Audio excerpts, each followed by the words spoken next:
Hi, my name is Brandon Drake and I'm a functional nutrition coach. So, one of the things that really bothers me is the continual demonization of carbohydrates. Basically, a lot of people are trying to cut their carbs, stay away from carbs, and the thing is, carbs are your energy. It's one of your primary sources of energy. And so, what I'm going to do is in my free health webinar, which is called the 6 little known culprits that are causing you to become fatigued and the fastest ways to increase your energy for good.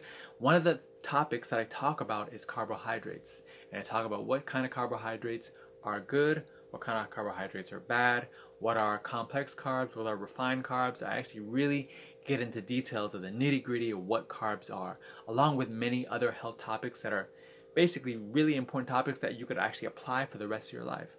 So if you want to know more, I'm actually hosting a free webinar, and basically all you have to do is go to heartfulfoods.com/register to learn more about the details of that webinar, and there you can register. But also too, you'll learn the details of the webinar, learn the details about me, and also too, if you want to ask me questions, I will get back to you within 24 to 48 hours. So remember, go to heartfulfoods.com/register and know that I'm here to support you and spread that wealth of health so that you could continually improve your overall health and wellness on a daily basis.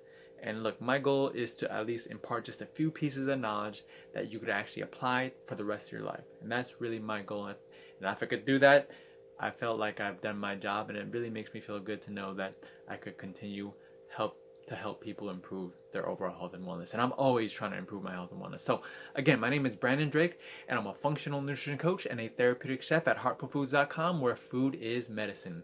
Peace.